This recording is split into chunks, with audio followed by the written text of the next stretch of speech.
जमायमा के बेचारी के ऊपर अटैक किया, वो वहां से मुसलमान होके उस घराने से पाकिस्तान आती है। पहले तो इन्होंने उसे यहूदी बना दिया। आरिफ, आप कंप्यूटर एज है ना, आप गूगल के ऊपर चले जाएं, जमायमा खान, जिमी गोल्डस्मिथ, उसकी माँ, उसका बाप, उसकी माँ एनाबेल गोल्डस्मिथ, भाई जैक गोल्डस्मिथ, आप सिर्फ चेक कर लें कि वो यहूदी हैं या ईसाई हैं। उस 2 मिनट का एक्सरसाइज आपको पता चल जाएगा वो यहूदी है ही नहीं। वो जो यहूदियों ने कब्जा करने शुरू हो गए, उस बेचारी को यहूदी लॉबी। अच्छा,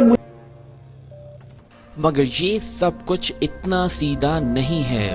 अगर आप इंटरनेट पर सर्च करें तो इमरान खान की साबिक अहलिया जमायमा गोल्डस्मिथ के वालिद जेम्स गोल्डस्मिथ की अपनी वेबसाइट के मुताबिक वो जर्मन खानदान गोल्डश्मिट से ताल्लुक रखते हैं, जो कि एक यहूदी खानदान था। इन्हीं की वेबसाइट के मुताबिक उनकी 3 शादियां हुई और इटली के एक शाही खानदान ने शादी से पहले इन्हें यहूदी कहकर मुखातिब किया। जेम्स गोल्डस्मिथ की एक बीवी एना गोल्डस्मिथ में से 3 औलादें हुई, जिनमें शामिल हैं जमायमा गोल्डस्मिथ, जैक गोल्डस्मिथ और बेन गोल्डस्मिथ। बेन गोल्डस्मिथ ने एक यहूदी खातून केट एमा रॉथस्चाइल्ड से शादी की, जबकि इन्हीं के भाई जैक गोल्डस्मिथ ने भी एक यहूदी खातून एलिस रॉथस्चाइल्ड से शादी की। जी हाँ, ये वही रॉथस्चाइल्ड खानदान है जो कि शैतानी इल्यूमिनारी एलीट से मुखातिब किया जाता है।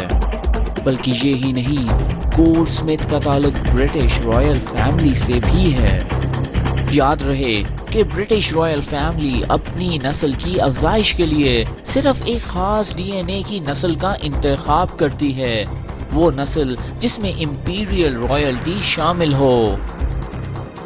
यहाँ एक और अमल काबिल तफ्शीश है।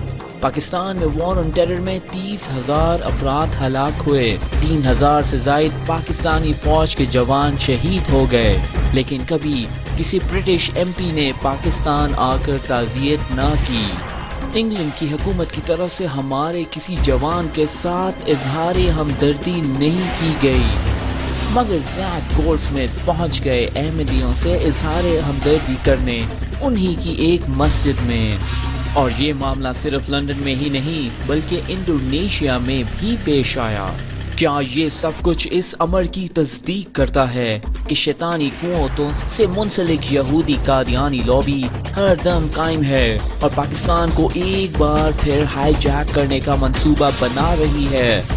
फर्क सिर्फ इतना है कि इस दफा धोखा और फितना बे इंतहा मुकम्मल और पुख्ता है।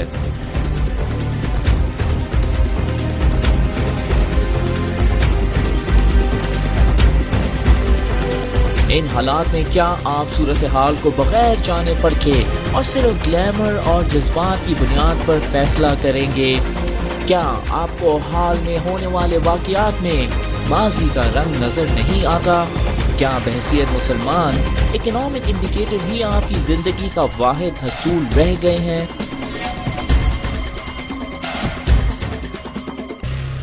क्या आप एक ऐसी पार्टी को सपोर्ट करेंगे जिसके बारे में आपको यकीन है कि वो 100% नहीं तो 70% जरूर डिलीवर करेगी, या फिर एक ऐसी पार्टी जिसकी बुनियाद ही यहूदियों और ईसाइयों ने रखी हो? इराक में सद्दाम हुसैन और सीरिया में बशर अल असद की बुनियाद एक ईसाई सियासतदान ने बाथ पार्टी के नाम पर रखी थी और इनका इंजाम हम सबके सामने है। मुशर्रफ CIA का कारिंदा था, नतीजा हमारे सामने है।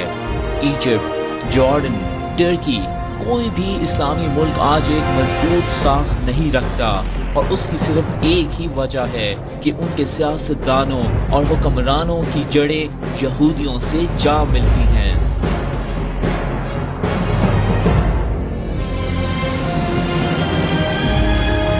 ठीक है, ये सब बातें निजी जिंदगी से ताल्लुक रखती हैं, मगर क्या हम अपनी आंखें सिर्फ इसलिए बंद कर दें कि ये लोगों की निजी जिंदगी है? क्या हमें बहसियत कौम एक दफा फिर धोखा खा लेना चाहिए? इस वीडियो का वाहिद मकसद आपको हकीकत से रोशनास करवाना है آئیں آج ہم عہد کریں کہ ہم پاکستان کے لیے نہیں بلکہ عالم اسلام کی بقا کے لیے جہاد کریں گے، اور اس جہاد کی پہلی سیڑھی اپنی سوچ میں تبدیلی لانے سے شروع ہوگی۔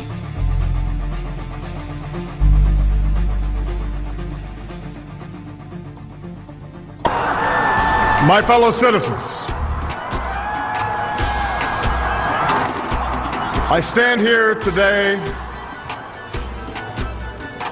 humbled. آج کراچی والوں آپ کو بہت مبارک ہو۔ Our economy is badly weakened, a consequence of greed and irresponsibility on the part of some, but also our collective failure to make hard choices and prepare the nation for a new age. ہم آپ اس ملک میں آپ کو tax اکٹھا کر کے دکھائیں گے اور آپ کو ایک کرپشن جس نے پاکستان کو تباہ کر دیا، ہم آپ کو کرپشن کا مقابلہ کر کے دکھائیں گے۔ Homes have been lost, jobs shed, businesses shuttered. Our health care is too costly, our schools fail too many. سب سے پہلے یہ بڑے بڑے مگر بچوں کو ہم انصاف کے کتارے میں کھڑا کریں گے۔ Today I say to you that the challenges we face are real. They are serious and they are many. They will not be met easily or in a short span of time. But know this, America, they will be met.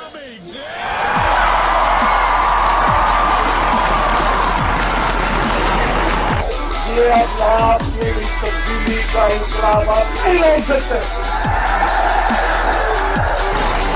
On this day, we gather because we have chosen hope over fear, unity of purpose over conflict and discord.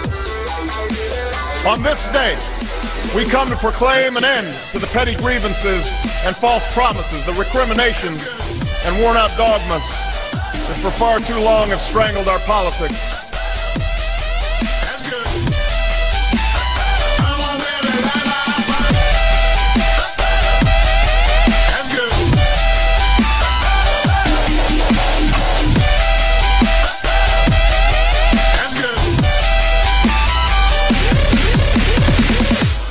The new generation's music will be, it'll have a synthesis of those two elements and some third